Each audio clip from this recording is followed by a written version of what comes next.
Olá, eu sou a Rita Rubalo Rosa e está a ouvir o Economia Dia a Dia, o podcast que lhe dá respostas simples e resumidas para os principais temas da economia nacional e internacional. Todos os sábados lançamos um episódio que explora o tema económico em destaque durante a semana. Por esse motivo, esta semana falamos do pacote do Governo Mais Habitação, que tem como objetivo resolver os problemas sentidos pela população em geral, como os elevados preços e a falta de oferta. Algumas medidas já eram conhecidas da primeira versão do programa, mas após um curto período de consulta pública e havendo uma maioria absoluta no Parlamento, acabou por não haver grandes mudanças, do alojamento local às mudanças fiscais, passando pelos vistos gold e o polémico arrendamento forçado. O programa final já está desenhado, mas ainda há dúvidas no ar. Connosco, para nos falar um pouco sobre o tema, está Vítor Andrade, jornalista do Expresso, que escreve sobre o setor imobiliário há muitos anos. Olá, Vítor, obrigada por te ter juntado. Olá, Rita. A lei, o dever que tem, é dar ferramentas aos municípios.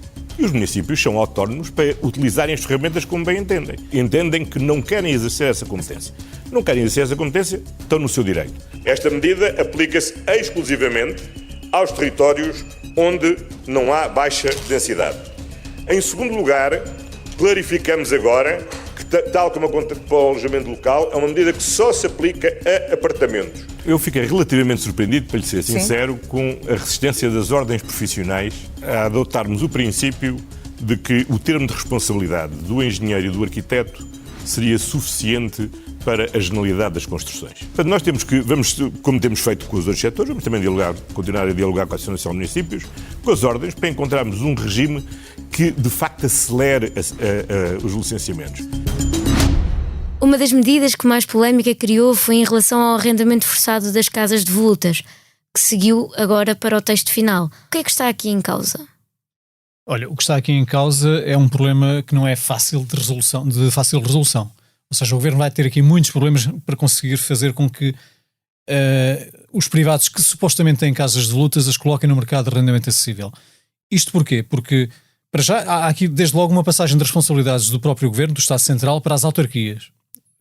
Que é logo quase um afastamento de responsabilidades do género, faz lá tu porque eu agora tenho que fazer aqui outras coisas. E, no entanto, as autarquias já têm, de facto, a possibilidade de fazerem este tipo de obras coercivas, não é de arrendamento coercivo. Obras coercivas em casas devolutas já há algum tempo, já há alguns anos. Porquê é que elas não acontecem com tanta frequência? As obras, nem estou a falar do arrendamento, que é uma coisa ainda mais complicada. As obras coercivas não acontecem com muita frequência porque, de facto, são difíceis de realizar. Ou seja, não é fácil tu convenceres alguém a fazer coercivamente obras na sua casa, na sua própria casa. Só para termos aqui uma ideia, em Lisboa, durante 6 anos, a autarquia de Lisboa, que é a maior do país, conseguiu fazer obras em 100 casas. Nós estamos a falar de necessidades de milhares de casas. E, portanto, supostamente das devolutas todas que há por aí, que não se sabe bem ao certo quantas é que são. Aliás, está aqui uma coisa muito caricata até. Quando o Governo lançou este programa do Mais Habitação em 16 de fevereiro, sensivelmente, a meados de fevereiro, nem sequer conseguiu definir com precisão o que era o conceito de casa devoluta. Dizia-se que era uma casa vazia, que era uma casa que não tinha contas de água e de luz há 1 ano ou há 2. Ninguém sabia ao certo definir o que era uma casa devoluta. Ainda hoje há 2 conceitos, pelo menos, em vigor para casa devoluta. É um conceito fiscal e há um conceito também estatístico. E o Governo não consegue clarificar, até agora, com precisão, o que é uma casa devoluta. Mas, ainda assim, o Governo o que é que quer fazer? Quer que os privados, com as suas casas em que investiram as suas poupanças, as deixem, as disponibilizem para o mercado em geral, para que depois haja ali a prática de uma renda acessível sobre essas casas contra a vontade dos próprios proprietários. Mas como esse trabalho é muito complicado de fazer, até porque isto vai resultar em muitos casos de litigância em tribunal, é garantido quase, toda a gente diz isto, como isso é muito difícil de fazer, de facto o Governo aqui empurra essa responsabilidade para as autarquias. O que é que vai acontecer a seguir? O Governo vai dizer assim, estão a ver, nós até quisemos fazer este trabalho, só que as autarquias não o fizeram, porque tanto Lisboa como o Porto, que são as principais autarquias do país, já vieram dizer que não têm, nem sequer têm meios para isso. E, por outro lado, é uma coisa que não funciona com facilidade, como eu disse há pouco. Ou seja, em 6 anos Lisboa conseguiu fazer obras coercivas em 100 casas. Não foi colocá-las no arrendamento, isso ainda é um processo ainda mais complicado. Aí tem que estar, porque como ontem dizia o Primeiro-Ministro António Costa, há aqui 3 soluções possíveis nestes casos do arrendamento coercivo, que é, ou a pessoa aceita o que lhe é proposto pela autarquia neste caso, que é, e a autarquia pode ir até 30% mais acima do que é a mediana de renda naquele local, para aquele tipo de casa, ou a pessoa aceita, ou a pessoa não aceita e contrapõe e ficam ali numa negociação, num passa de bolas para aqui e para ali, e andamos nisto e aquilo prolonga-se no tempo, ou então a pessoa não aceita e vai para o tribunal e então ainda vamos para períodos mais longos de casos de resolução deste tipo de situações. Ou seja, isto vai resultar numa total ineficácia. É a minha previsão. Até porque as câmaras onde isto mais é necessário são as de Lisboa e do Porto, são aquelas que de facto têm ainda mais problemas em resolver este tipo de situações porque não têm meios para isto. Aliás, há muitas outras câmaras também já a dizer a mesma coisa, até porque, só por isto, o Governo anda há alguns anos a dizer às câmaras para executarem o PRR. Neste momento, os meios humanos e técnicos das câmaras no país todo estão muito adjudicados à execução de obras do PRR. Nem sequer têm meios já disponíveis para mais nada. Quanto mais para estar agora aqui a entrar em litígio quase caso a caso com os proprietários de casas supostamente devolutas. Mas agora mudou para 2 anos. Achas que é um período mais acessível para haver uma negociação com o proprietário da casa devoluta? Oh, Rita, é assim, mas se o Governo está a falar de respostas imediatas a problemas urgentes de habitação, não é por aqui que lá chegamos de certeza absoluta. Eu garanto que daqui a 1 ano, ou 2, se quiseres, vamos estar aqui a falar da mesma coisa e a olhar para trás e a dizer assim, afinal isto não deu em nada. Aliás, há aqui uma coisa curiosa. Ninguém do Governo, nem o Primeiro-Ministro, nem o Ministro da Habitação, nem o Ministro das Finanças, que também esteve ontem na conferência de imprensa a apresentar este pacote, ninguém assume metas. Eu acho uma coisa inacreditável. Como é que um Governo lança um pacote de habitação, que é uma coisa urgente, toda a gente sabe, e o próprio Governo defende isso, mas depois não há metas definidas, ou seja, nós ficamos sem saber, daqui a 1 ano, quantas casas é que o Governo espera ter colocado no mercado. Rendas acessíveis para jovens e para a classe média, etc. Nós não sabemos. Ou seja, nós se quisermos fazer uma avaliação daqui a 1 ano, não temos um termo de comparação com aquilo que era supostamente o objetivo do Governo. Portanto, estamos nisto. E não é só metas, incerta. Não é só metas neste sentido, porque uma das críticas que tem sido mais feita a este programa é mesmo, e a esta medida especificamente, é o facto de o próprio Estado ter edifícios devolutos que não estão a ser passados para o tal arrendamento. Isso é outra das questões que devia ser um pouco mais ponderada antes do Governo avançar com este tipo de medida. Na prática, o Governo está aqui a exigir aos privados e às autarquias, neste caso, em conjunto com os privados, que resolvam um problema que ele próprio não tem conseguido resolver. O Estado, este Governo em concreto, está em funções há 7 anos e até agora não se viu nada de palpável, por assim dizer, em termos de política de habitação, em 7 anos. Pois, a Ministra diz que é um trabalho invisível nas palavras dela. Pois é, um trabalho invisível, pois é mesmo invisível, porque ninguém sabe onde é que estão as casas que o Governo tem estado a colocar. O Estado, e neste momento é este o Governo que gera o Estado, entre aspas, passa a expressão, este Governo já está em funções há 7 anos e, de facto, em termos de imóveis devolutos do Estado com aptidão para a habitação, eles não estão a ir para o mercado. Isso não está a acontecer. Se nós... E, aliás, nós como jornalistas, eu tenho recebido e-mails e mensagens de pessoas de vários sítios do país a dizer, olha, quero ver um imóvel do Estado, está aqui. E mandam fotos até. Porque é que eles não põem já este no mercado? Há muitos casos destes pelo país inteiro. Lisboa tem muitos casos destes. O que é que o Governo, entretanto, fez há alguns anos para trás? Foi alguns imóveis, especialmente alguns bem localizados no centro das cidades, em vez de os pôr a preços acessíveis no mercado de habitação, não. Vendeu-os a preços de mercado, contribuindo dessa forma ainda mais ainda para a especulação do mercado. Foi isso que aconteceu. Passamos agora para outro tema, que foi na quinta-feira, quando foram apresentadas as medidas. Antes da conferência de imprensa, Costa, Medina e Marina Gonçalves foram recebidos com protestos dos empresários do alojamento local. Tudo por causa da contribuição especial no setor, que gerou várias críticas. Como é que vai funcionar esta medida? É uma excelente pergunta. Sabes, Rita, eu já fiz essa pergunta ao Secretário de Estado dos Assuntos Fiscais, por escrito. Como é que se vai calcular esta taxa, esta contribuição extraordinária, é assim que se chama, sobre o alojamento local? A resposta foi nula, 0. A seguir tivemos aqui uma entrevista nesta sala com a Ministra da Habitação em que fiz-lhe a mesma pergunta, como é que se vai calcular esta taxa, esta contribuição extraordinária sobre o alojamento local? A resposta foi evasiva. Ela não respondeu. Ou seja, o Governo criou uma taxa, uma contribuição extraordinária, que é assim que se chama, não é taxa? No fundo é um imposto, digamos. Sobre uma atividade que já era taxada, já tem IRS e IRC, no caso de serem empresas ou serem particulares, criou mais uma taxa que era inicialmente de 35% sobre aquela atividade que já era taxada. Ou seja, aquilo era para aniquilar totalmente o alojamento local.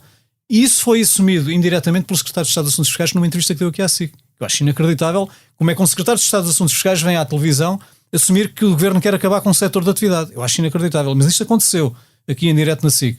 Mas, portanto, como eu te disse, eu fiz essa pergunta a estas duas entidades, ao Secretário de Estado dos Assuntos Fiscais, isto tem a ver com assuntos fiscais, não é? e também à Ministra da Habitação que esteve aqui connosco, e ninguém me conseguiu responder como é que se calcula esta taxa. Como tu deves imaginar, o setor está em polvorosa, está em pânico, porque estão-lhes a querer pôr uma coisa em cima da atividade deles que já é taxada, que de facto os pode deixar... O outro dia havia aqui uma pessoa que me dizia assim, eu vou já entregar a chave do meu alojamento local. Perante uma coisa destas, eu não tenho margem de manobra, deixo de ter margem. É mesmo esse o objetivo do governo. Exatamente. Mas está bem, mas vamos fazer as coisas como devem ser feitas, não é assim à bruta, digo eu. Mas o que é que se sabe concretamente? Por isso é que gerou essa contestação que estavas a dizer. Pois. Pronto, mas de qualquer forma, o governo já cedeu, mesmo nessa taxa, nessa contribuição especial, já cedeu, passou dos 35% na primeira fase para ontem, como se viu ontem, de 35% para 20%, exatamente. Já houve aqui uma cedência. De qualquer forma, continuamos a ter aqui uma taxa extraordinária sobre uma atividade que já era taxada. Portanto, há aqui uma clara intenção de, fiscalmente, o governo acabar ou limitar ao máximo uma atividade económica que gerou muitos empregos durante a última crise, que pôs muitas pessoas que estavam desempregadas a trabalharem naquele setor e que contribui fortissimamente para um setor que é importante para a economia portuguesa, que é o turismo. Mas não é para o país todo, esta eu sei taxa. Que isto não é, está bem, mas Rita, onde é que incide a maior atividade turística? É no litoral, precisamente, que é onde eles pretendem incidir com esta taxa. Porque foi o que disse o Primeiro-Ministro, e com razão, que nas cidades de baixa densidade isto não se aplica, só se aplica no litoral. Estamos a falar da faixa que vai de Lisboa, de Setúbal até Braga, mais ou menos, sensivelmente. Mas é aqui, de facto, que há mais atividade turística e é aqui que há mais atividade de alojamento local. Portanto, que assumam de uma vez por todas que querem acabar com este setor, o que eu acho inacreditável, porque, como eu dizia, é um dos setores que, no seu conjunto, o turismo traz à volta de 12% ou 14% do PIB nacional. Portanto, não é propriamente uma coisa menor, não é? Claro. E em relação aos famosos vistos gold, é desta que vão acabar, não é?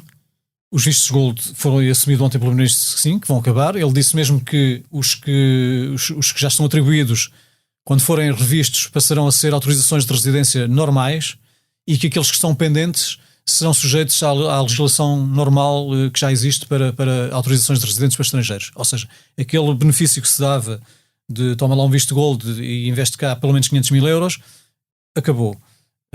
E isto é assumido pelo Primeiro-Ministro. Agora, também nunca se disse neste pacote de medidas como é que se chega a esta conclusão. Ou seja, é só uma decisão política ou há aqui algum fundamento económico que sustente esta decisão? É porque os vistos gold, desde que foram criados até agora, geraram um investimento superior a 6 mil milhões de euros em Portugal. Também não é assim uma coisa tão pouca. E mais, ajudaram a sair de uma crise gravíssima, um setor que é o setor imobiliário, que em 2012, quando isto foi criado, pelo governo de Passos Coelho e Portas, o setor imobiliário estava nas horas da morte. Estávamos naquela crise profunda da Troika, com a Troika em Portugal, etc.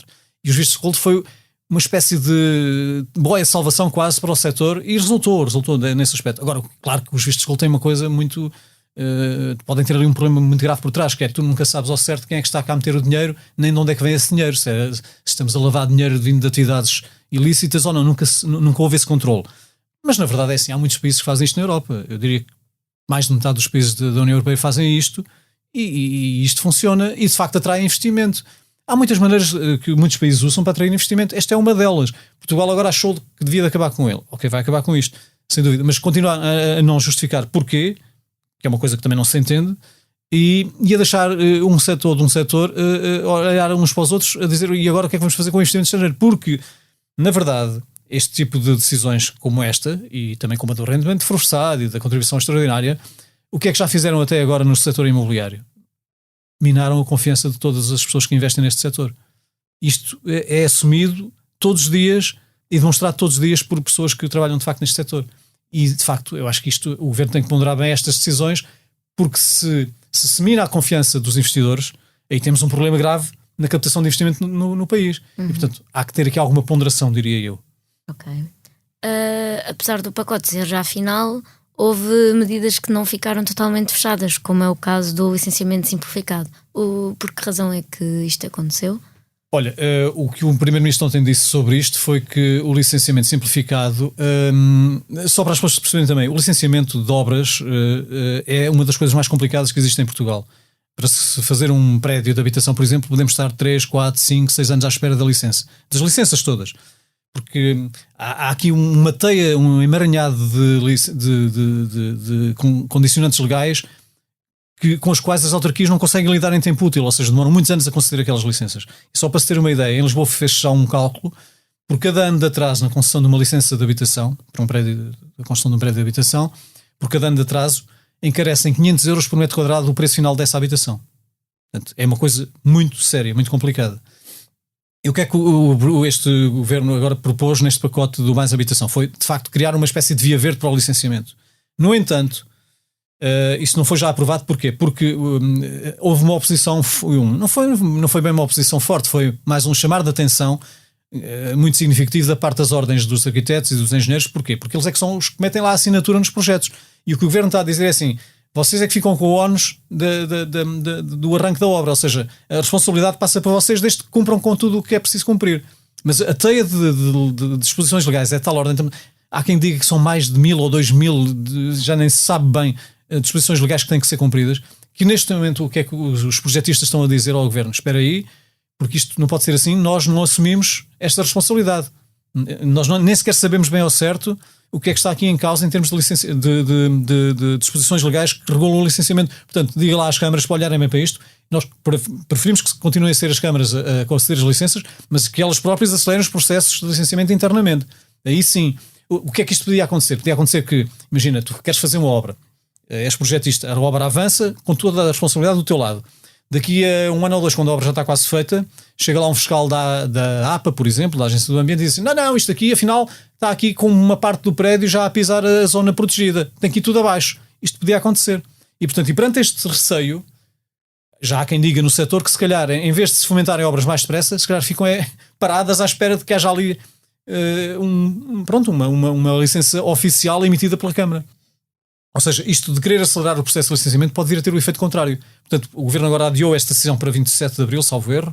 Não me lembro bem da data, mas acho que é para lá para a frente, 27. para Abril, 27 de Abril, para ver se, eu acho que eles agora vão estudar com mais pormenor como é que isto se pode resolver, porque não é assim tão fácil.